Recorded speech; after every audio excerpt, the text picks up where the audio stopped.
Thomas Walker stared through the viewport of his small cargo ship, the Daedalus, at the immense Mivraxian warship that had appeared seemingly from nowhere.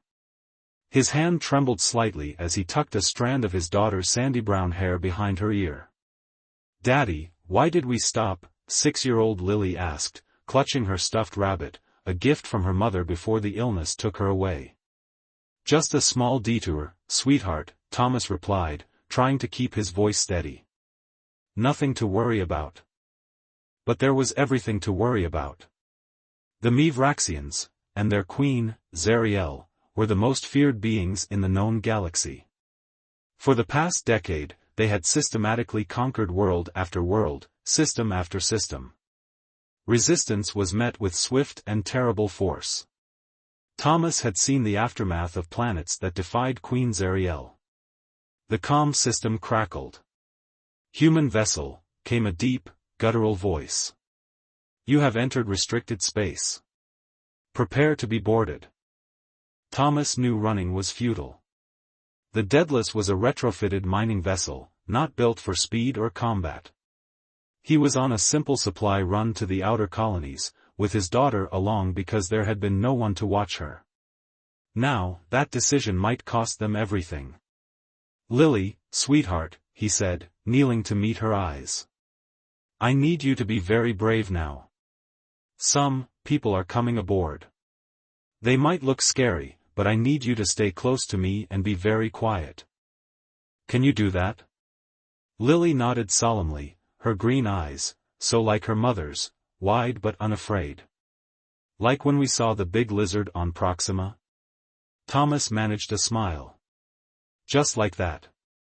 The docking procedure was quick and efficient. Thomas stood in the cargo bay, Lily's hand clasped tightly in his, as the airlock cycled open.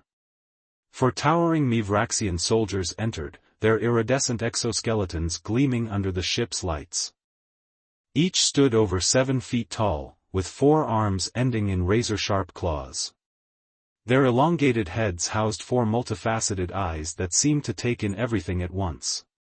"Follow," one commanded, voice distorted through the translator embedded in its thorax.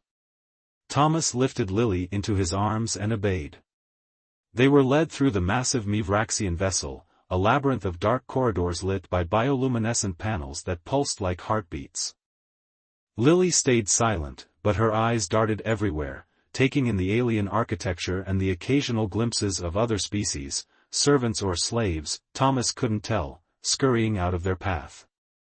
Finally, they arrived at what could only be the throne room. The ceiling soared upward into darkness, and strange crystal formations jutted from the walls, casting prismatic light across the polished obsidian floor. And there, seated upon a throne that seemed to be composed of living, writhing metal, was Queen Zariel. Unlike her soldiers, the queen possessed a terrible beauty. Her exoskeleton was a midnight blue that shifted to deep purple where the light touched it. 6 arms were folded elegantly across her torso, while her lower limbs, 4 of them, seemed poised to spring. Her head was crowned with horn-like protrusions that formed a natural diadem, and her eyes, 6 of them, glowed with an inner fire. "So," she said, her voice surprisingly melodic, the translator rendering it in perfect, accentless standard. "This is the intruder who dared cross into my territory." She rose, fluid and graceful, and descended the steps toward them. Thomas instinctively backed away, but the guards prevented his retreat. He set Lily down, pushing her slightly behind him. "Your Majesty," he began, "we had no intention of trespassing. Our navigation system must have malfunctioned." "Silence," Zariel commanded, and Thomas felt his voice die in his throat. The queen circled them, her movements predatory. "Do you know what I do to those who enter my realm uninvited, human?" Before Thomas could respond, Lily stepped out from behind him. "You're pretty," she said simply, looking up at the fearsome alien queen without a trace of fear. The throne room went completely still. The guards tensed, clearly expecting Zariel to strike the child down for her impudence. Thomas reached for Lily, his heart in his throat. But Queen Zariel did something no one expected. She laughed. It was a sound like crystal wind chimes, startling in its genuineness. She crouched down, bringing herself to Lily's eye level. "And you, small human, are either very brave or very foolish." "My name is Lily," the child replied. "And this is my daddy, Thomas." "Are you really a queen?" She held up her stuffed rabbit. "This is Mr. Hoppy. He's never met a queen before." Thomas waited for the blow to fall, for the guards to drag them away to whatever fate awaited trespassers. But Zariel simply regarded Lily with what appeared to be curiosity. "I am indeed a queen," she said finally. "Queen Zariel of the Mivraxian Empire." She straightened, her gaze shifting to Thomas. "Your offspring is unusual, Thomas Walker." "She's a child," Thomas said, finding his voice. "She doesn't understand." "On the contrary," Zariel interrupted. "I think she understands a great deal." She turned, ascending back to her throne. "You will remain as my guests. I find myself curious about humans who raise their young to speak so freely to those who hold power over them." Thomas pulled Lily close, uncertain whether they had just been granted a reprieve or sentenced to a more elaborate fate. "Take them to the Azure Wing," Zariel commanded her guards. "And see that they are provided with whatever their biology requires." As they were led away, Thomas caught the Queen watching them with an unreadable expression in her luminous eyes. And for the first time since their capture, he felt something besides fear, a small spark of hope that perhaps, just perhaps, they might survive this encounter. The Azure Wing proved to be far from the prison cell Thomas had expected. Instead, they were given a spacious suite of rooms decorated in shades of blue and silver, with furnishings that had clearly been hastily adapted for human physiology. A viewport spanned one wall, revealing the vastness of space beyond, stars glittering against the void like diamonds scattered on velvet. "Look, Daddy. We can see the stars," Lily exclaimed, pressing her small hands against the transparent material. Thomas checked the door, unlocked, but he suspected they were under constant surveillance. "Yes, sweetheart. It's beautiful." He ran a hand through his dark hair, still processing their bizarre situation. "Remember what I said about being careful, though." In the days that followed, Thomas came to understand that honored guest was a strange position to occupy in the Mivraxian hierarchy. They were provided with human-compatible food, clothing, and even educational materials for Lily, but were never without at least one silent guard watching from a distance. On the third day, Queen Zariel herself appeared at their quarters. The guard straightened to attention as she entered, her movement so fluid it seemed as though she were floating rather than walking. "Thomas Walker," she said, her multifaceted eyes scanning him in a way that made him feel transparent. "Your daughter asks many questions of my servants. She wishes to explore the ship." Thomas stepped protectively toward Lily. "I've told her we need to stay in our rooms. And yet, curiosity is a trait I find intriguing." Zariel tilted her head, an oddly human gesture. "I will show the child my gardens. You will accompany us." It wasn't a request. Thomas nodded, taking Lily's hand as they followed the Queen through corridors that seemed to pulse with life.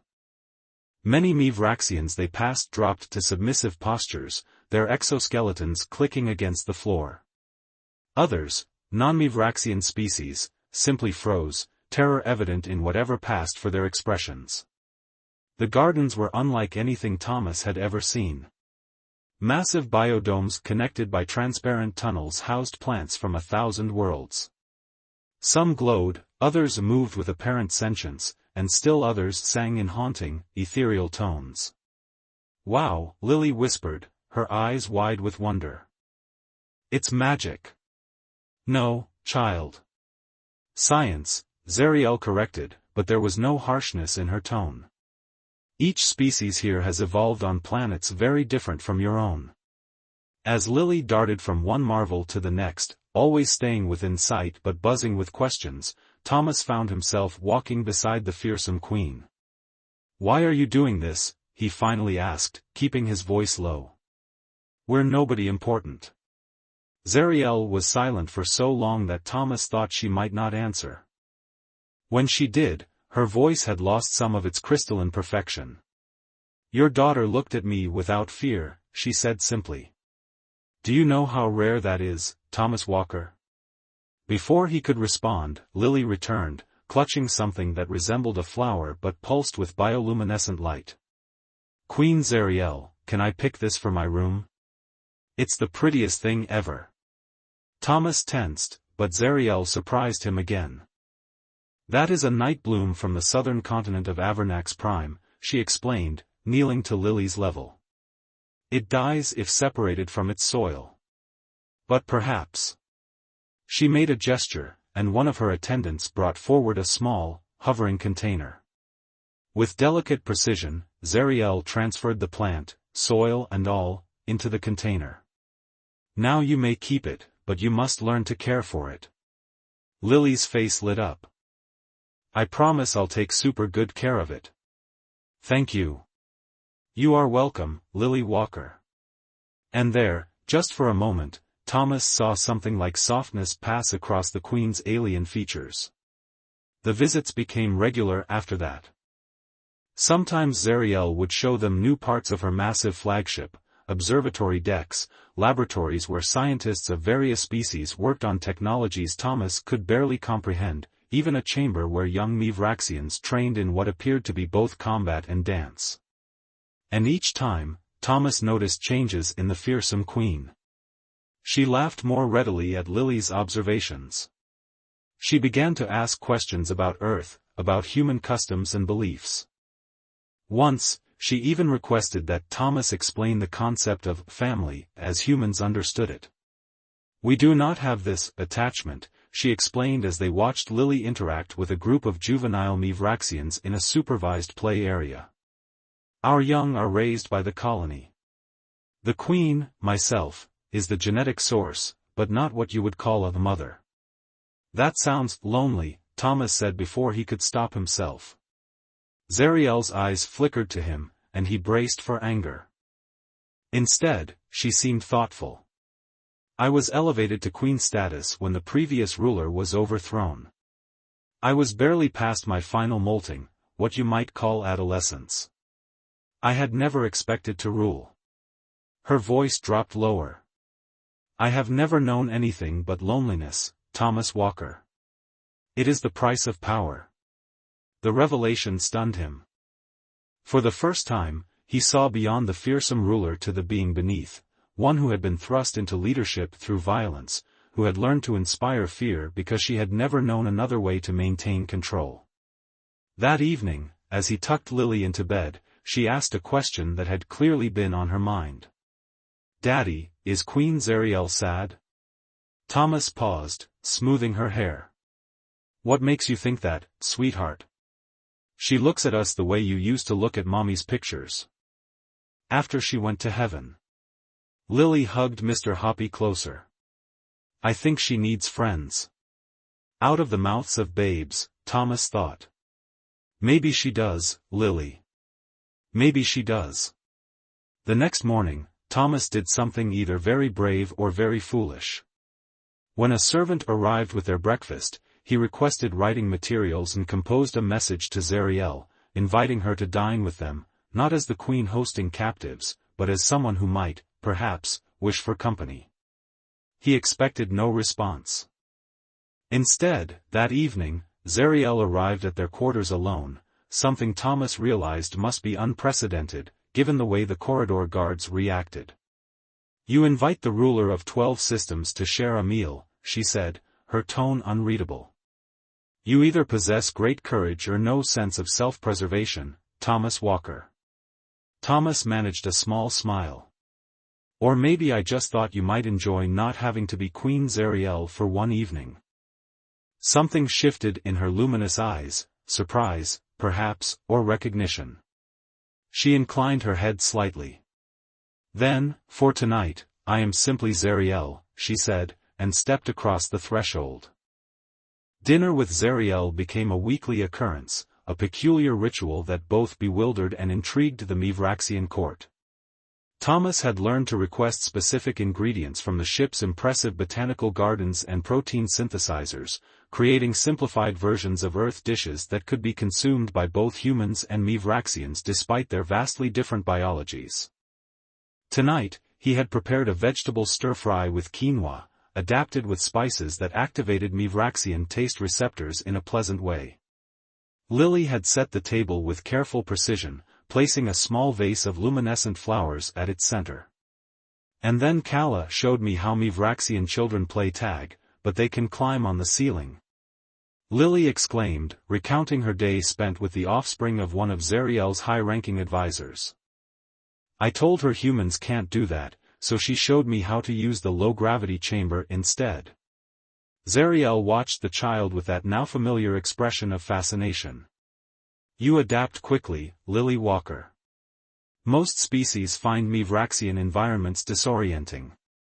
Lily's always been resilient, Thomas said, feeling a familiar pang of both pride and sorrow. After her mother died, I worried she might withdraw, but instead she seemed determined to experience everything twice as intensely. As though living for two, Zariel observed quietly. Thomas looked up, surprised by her perception. Yes, exactly that. Silence fell, comfortable rather than strained. After a moment, Lily spoke up. Queen Zariel, did you have a mom? Thomas nearly choked on his food. Lily, remember what we discussed about personal questions? But Zariel held up one delicate hand. It is a fair question, Thomas. She turned to Lily. I was born from the previous queen, but as I have explained, Mivraxians do not form familial bonds as humans do. My progenitor was killed when I was young, during what you would call a coup. What's a coup? Lily asked, stumbling over the unfamiliar word. A violent change of power, Thomas explained gently. Zariel's eyes dimmed slightly. I was the only royal offspring to survive. The usurpers placed me on the throne as a puppet, a false ruler they could control. They did not expect me to have my own ambitions. Thomas saw a flash of something dangerous in her expression, a glimpse of the ruthlessness that had enabled her to transform from a puppet to the most feared ruler in the galaxy. What happened to them? He asked quietly. I learned their weaknesses. I cultivated allies. And when the time was right, I eliminated them. Her voice was matter-of-fact, but Thomas could detect a hint of old pain beneath it. I was 14 cycles old, perhaps equivalent to your 17 Earth years. You were just a child, Thomas murmured, horrified. I stopped being a child the moment the coup began, Zariel replied. I had to become a predator to survive among predators. Lily, sensing the heaviness in the air, climbed down from her chair and approached Zariel. Before Thomas could stop her, she placed her small hand on the queen's iridescent forearm. I'm sorry you were scared and alone, she said simply. Zariel went completely still, staring at the child's hand on her exoskeleton. For a tense moment, Thomas feared he had misjudged everything about their evolving relationship with the alien queen. Then, with excruciating gentleness, Zariel placed one of her lower hands over Lily's. Thank you, small one. Later, after Lily had been tucked into bed, Thomas found Zariel standing by the viewport, gazing out at the stars. She has a rare gift, the queen said without turning. Empathy without fear. It is disarming. She's always been that way, Thomas replied, moving to stand beside her. Her mother was the same. Tell me about your mate, Zariel said, surprising him. Thomas hesitated, the familiar ache of loss rising in his chest. Eleanor was a xenobotanist. Brilliant, fearless. She specialized in adapting earth plants to alien environments. He smiled faintly. She would have loved your gardens. What illness claimed her? A bacterial infection from a new colony world. By the time they identified it, the damage to her nervous system was irreversible. Thomas swallowed hard. She made me promise to show Lily the stars. That's why we were out here, making cargo runs to the outer colonies. It was the only way I could keep that promise on a merchant pilot's salary. Zariel turned to face him, her luminous eyes studying him intently. You speak of love with such certainty. As though it were a tangible force. For humans, it is, Thomas said. It's as real as gravity. A force that binds, she mused. We Mivraxians understand loyalty, obligation, even pleasure. But this persistent attachment that transcends physical separation, even death. She made a gesture he couldn't interpret. It is alien to us. Is it? Thomas asked quietly. Then why do you continue to dine with us? Why spend time teaching Lily about your world? Zariel went very still, and Thomas wondered if he had finally overstepped. But when she spoke, her voice held an unfamiliar note, uncertainty. I find myself curious. About both of you. Before Thomas could respond, an urgent chime sounded. Zariel straightened, instantly transformed back into the fearsome queen.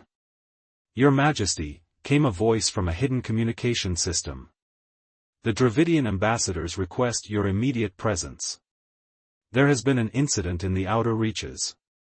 I will come, she replied, her tone once again hard and crystalline. She turned to Thomas. Duty calls, Thomas Walker. He nodded, understanding all too well the weight of responsibility. Good night, Zariel. She paused at his use of her name without the royal title, something he had never done before outside of their private dinners. For a moment, Thomas thought he saw something like regret in her alien features. Until next time, she said softly, and was gone. In the days that followed, the atmosphere aboard the flagship changed subtly but unmistakably. There were more guards in the corridors, more furtive glances from the non-Mivraxian crew members. Thomas heard whispers of rebellion in the outer reaches, of systems that had grown bold enough to resist the Queen's rule. And there were other whispers too, of how the fearsome Queen had grown soft, how she spent time with human captives instead of crushing her enemies. Thomas caught fragments of conversations that fell silent when he approached, saw the calculating look some of the higher-ranking Mivraxians cast toward him and Lily. For the first time since their capture, he began to fear not for themselves, but for Zariel. Whatever was happening in the wider galaxy, whatever political currents were shifting, he suddenly understood that their presence had become a liability for her, a perceived weakness in a culture that valued only strength. On the 10th night after their dinner, as Thomas sat reading a story to Lily, the door to their quarters slid open without warning. Zariel stood there, flanked by 4 of her royal guards. Thomas Walker, she said, her voice tight with some emotion he couldn't identify. The time has come for you to prove your worth to the Empire. Thomas stood before the Mivraxian High Command, acutely aware of how alien he appeared among them. The chamber was designed for the elongated bodies of the Mivraxians, with elevated platforms and strange, angular furniture that resembled perches more than chairs. 12 commanders, their exoskeletons adorned with battle markings that glowed faintly in the dim light, regarded him with expressions ranging from curiosity to outright hostility. You claim to understand human defense systems, said Commander Vactrix, his upper limbs twitching in what Thomas had come to recognize as agitation. Yet you expect us to believe you would betray your own kind. I'm not betraying anyone, Thomas replied calmly. I'm offering to help prevent unnecessary casualties, on both sides. He glanced at Zariel, who sat upon her war throne at the head of the chamber. Her face was an expressionless mask, but Thomas could read the tension in her posture. Everything hinged on this moment.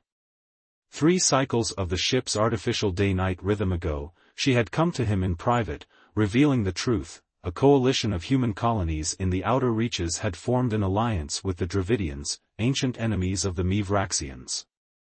They were planning to deploy a new weapon, one that targeted the specific frequency of Mivraxian communication systems. If successful, it would render Zariel's fleet blind and vulnerable.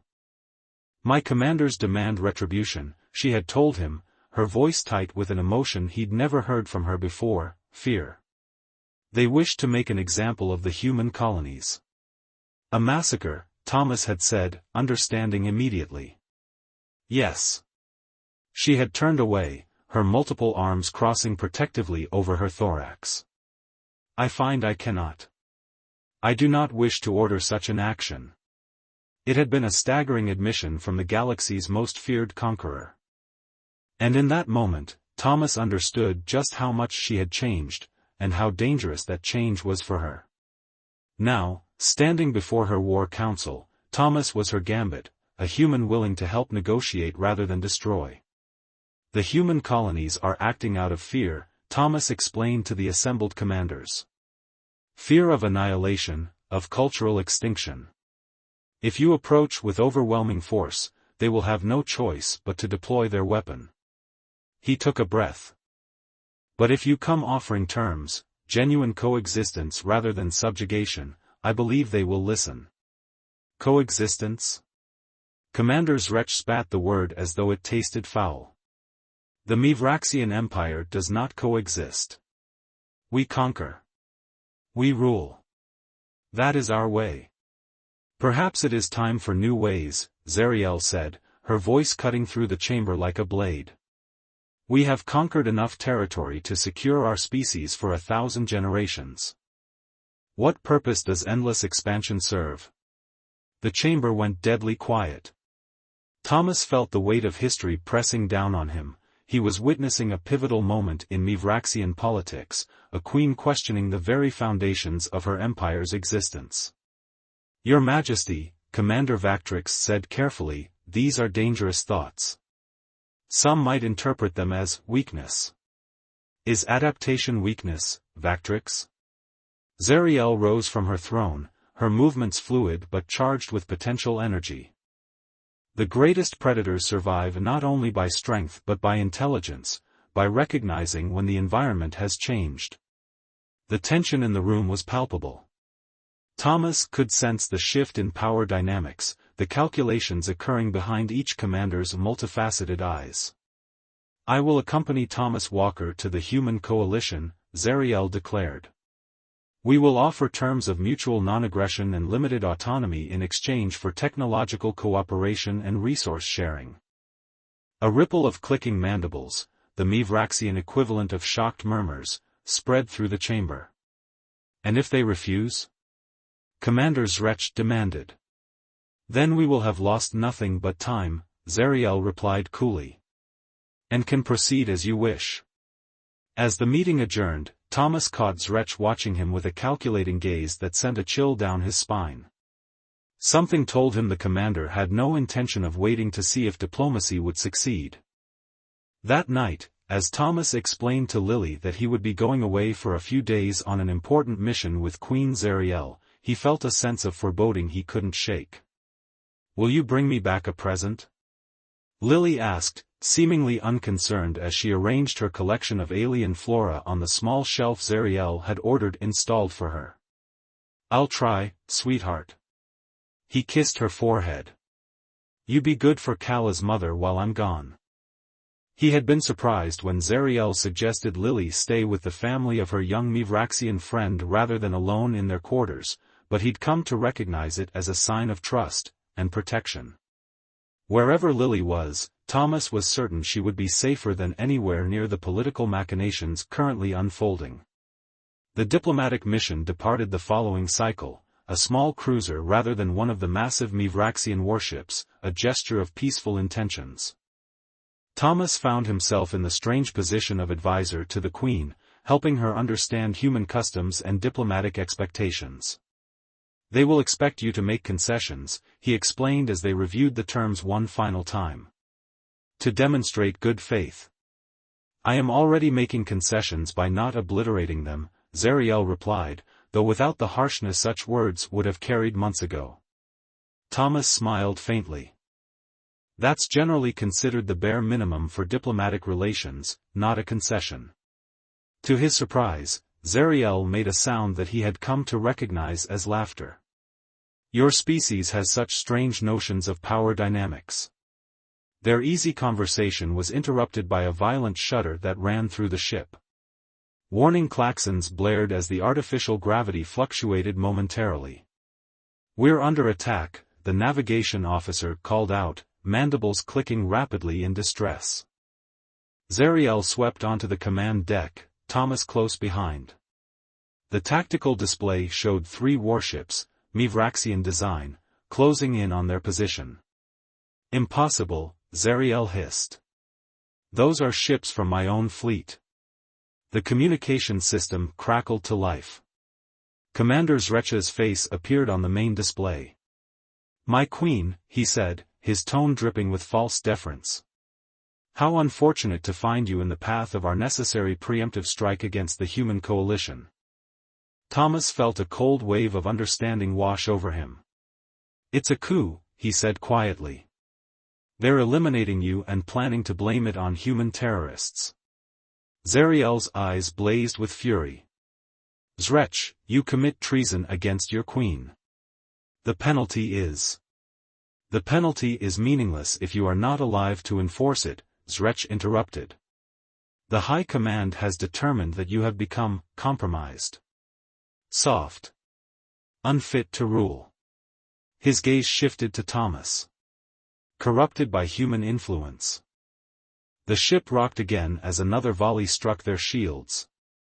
"Shields at 40%, reported the defensive systems officer, panic evident in her voice. "We cannot withstand another direct hit." Thomas watched as Zariel calculated their options, her expression shifting from rage to a cold, deadly focus. "Emergency evasive protocol," she commanded. "Divert all power to engines and forward shields." As the crew scrambled to obey, she turned to Thomas, her voice low and urgent. "If I fall, Lily becomes a target. They will eliminate any perceived source of my weakness." The realization hit Thomas like a physical blow. Not only was Zariel in danger, but his daughter, his innocent Lily, was as well. Everything he cared about in the universe had become entangled with this alien queen and her fragile evolution toward compassion. The ship lurched violently as another impact struck home. Sparks cascaded from overhead conduits as emergency lighting bathed the command deck in red. "Hull breach in sections 12 through 15, the damage control officer reported. Containment fields holding, but critical systems are failing." Thomas saw a piece of ceiling infrastructure break free, swinging down toward Zariel's position. Without thinking, he lunged forward, pushing her clear of the falling debris. Pain exploded across his back as the metal struck him instead, driving him to the deck. The world grew hazy, sounds becoming distant and distorted. He was vaguely aware of being lifted, of Zariel's face swimming into view above him, of her voice speaking words he couldn't quite grasp. "Escape pod, must survive, for Lily." He wanted to tell her something important, something about how she had changed, about how her empire could be different, about how a fearsome alien queen had somehow become precious to both him and his daughter. But darkness claimed him before he could form the words. When Thomas regained consciousness, he was in a small escape vessel, strapped to a medical support unit. Zariel was at the controls, her elegant limbs moving with precise urgency across the unfamiliar interface. "You should have left me," he managed, his voice rough with pain. She didn't turn. That was not an option. "Zrech will believe we perished in the explosion." Now she did look at him, her eyes containing an emotion he had never seen there before. "I detonated the diplomatic vessel's power core after we escaped. The radiation signature will mask our life signs." Thomas tried to process this. "You sacrificed your ship. Your crew had already evacuated to the second escape vessel," she finished. "I am not the monster I once was, Thomas Walker." There was something almost like sadness in her voice. You and your daughter have seen to that.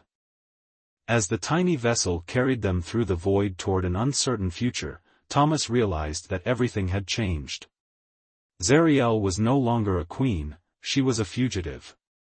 And somehow, against all odds, he and Lily had become her only allies in a galaxy suddenly turned hostile. We need to get to Lily, he said, struggling to sit up despite the pain. Before Zrech realizes we survived. Zariel's expression hardened with determination. Yes. And then we will reclaim what is mine. She paused, correcting herself. What is ours? The colony world of Tyrannis hung like a blue-green jewel against the blackness of space, its twin moons pale sentinels in perpetual orbit. From the observation deck of the trading vessel Nomad, Thomas watched as they began their final approach, his hand resting lightly on Lily's shoulder. Is it pretty like you said, Daddy? Lily asked, her face pressed against the viewport, breath fogging the transparent material. Even prettier, Thomas assured her, though his attention was focused on their third companion. Zariel stood slightly apart from them, her once regal form concealed beneath a hooded cloak. The bioluminescent markings of her exoskeleton had been chemically dimmed, a painful process, Thomas knew, but necessary for their survival. To anyone who glanced their way, she appeared to be just another non-human trader, one of dozens of species that frequented the independent colony worlds. No one would recognize the former queen of the Mivraxian Empire, now officially declared dead in an unfortunate, terrorist attack orchestrated by Commander, now self-proclaimed Emperor, Zrech. Their escape from the flagship had been a desperate gambit. Using Zariel's override codes, they had managed to reach the royal quarters where Kala's family had been sheltering Lily. Thomas would never forget the moment when Zariel had revealed herself to Kala's mother, Nayera, a high-ranking scientist who had served the crown for decades. My queen, Nayera had gasped, dropping immediately into a posture of submission. The reports of your death are greatly exaggerated, Zariel had replied, but must remain so if any of us are to survive.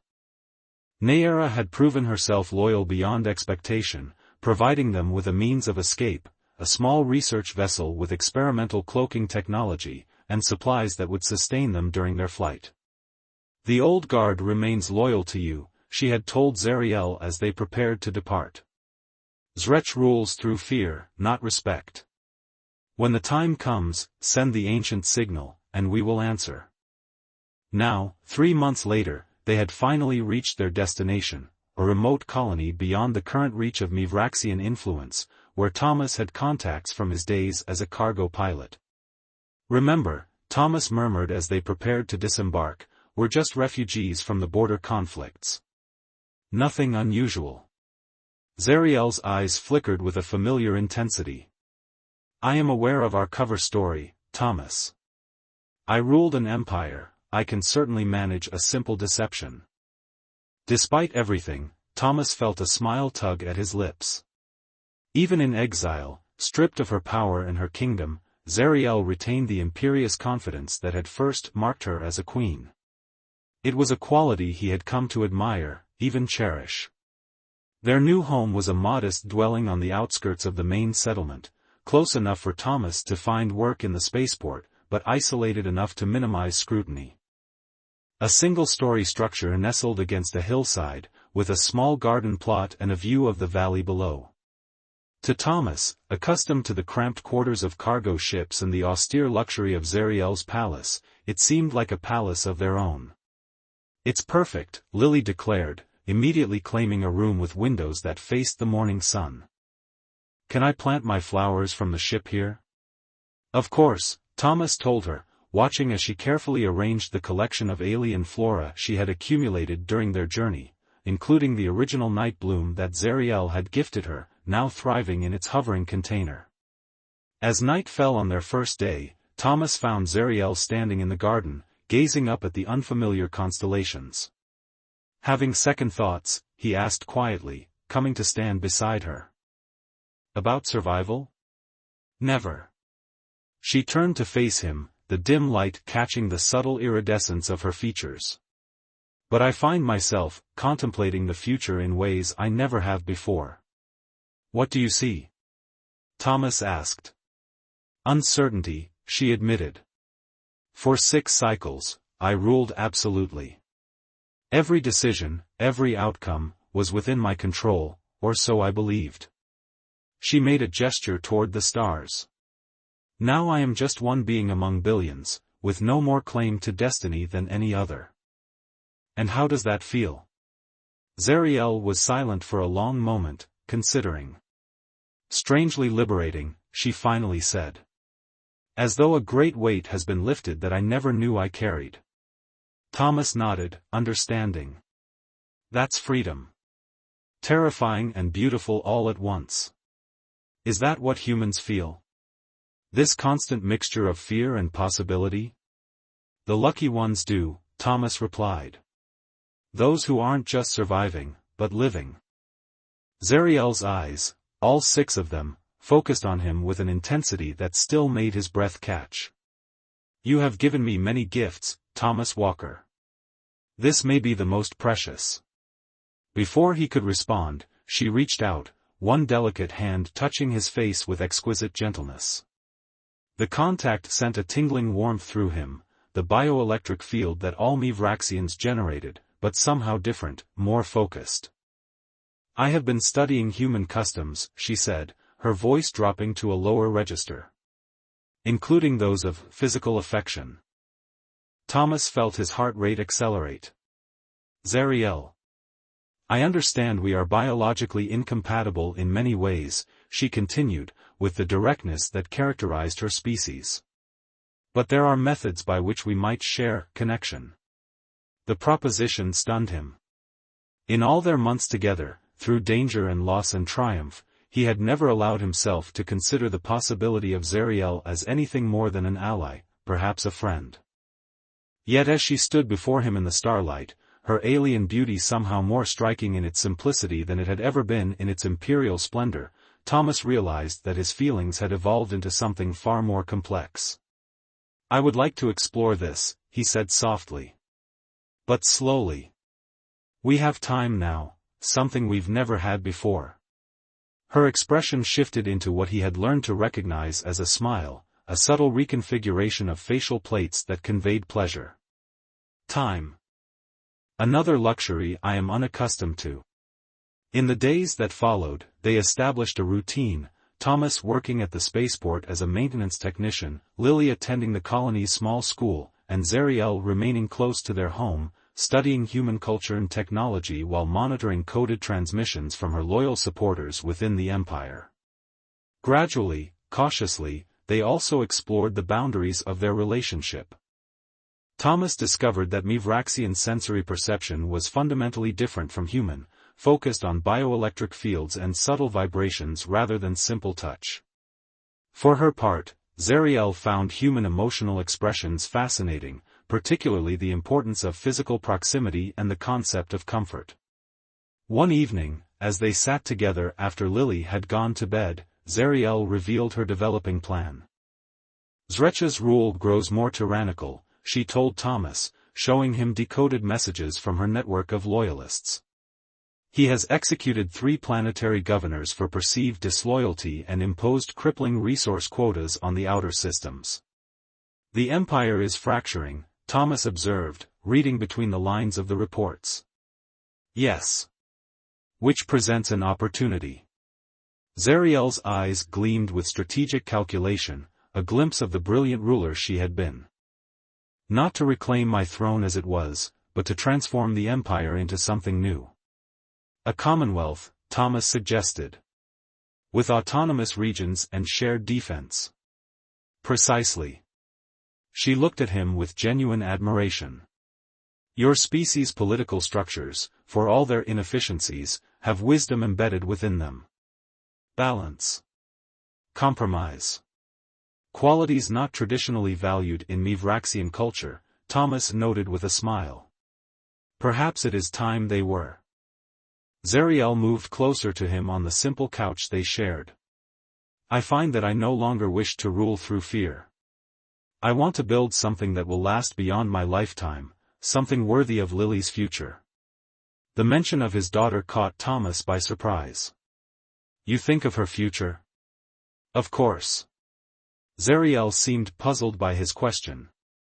She is important to me. As are you.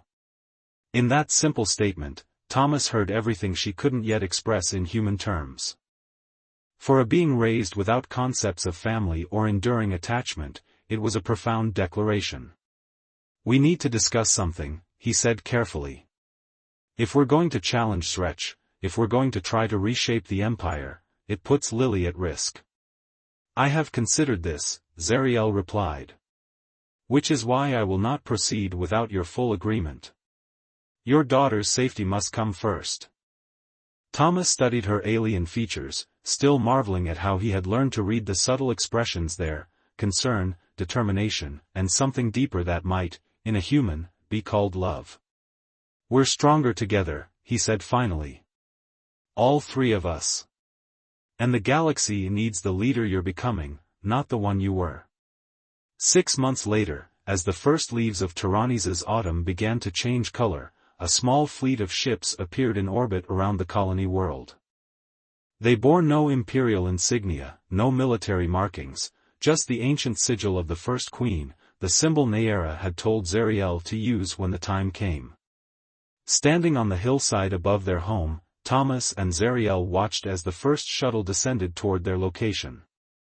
Lily, now 7.5, bounced excitedly beside them. Are we going back to space? She asked eagerly. For a while, Thomas told her. We have important work to do.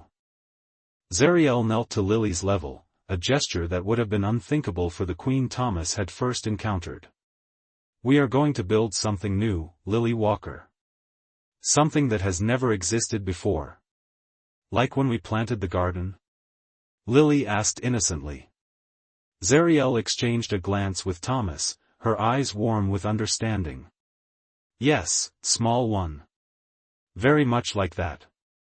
We will plant seeds of a different kind, and watch them grow into something beautiful. As the shuttle landed and Nayera emerged, followed by representatives of 12 worlds loyal to the true queen, Thomas felt a peculiar sensation, not fear, not uncertainty, but hope.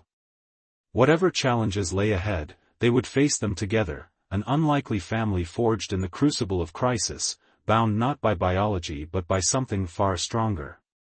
I never imagined my life taking this path, he said quietly to Zariel as they prepared to greet their allies. Nor I, she replied, her hand finding his, an alien touch that had become as familiar as his own heartbeat. But it is a path worth walking. With Lily between them, they stepped forward to meet their future, a human man who had lost everything only to find a new purpose, a child whose innocence had changed an empire, and a queen who had discovered that the greatest power lay not in conquest, but in connection. Together, they would rewrite the stars.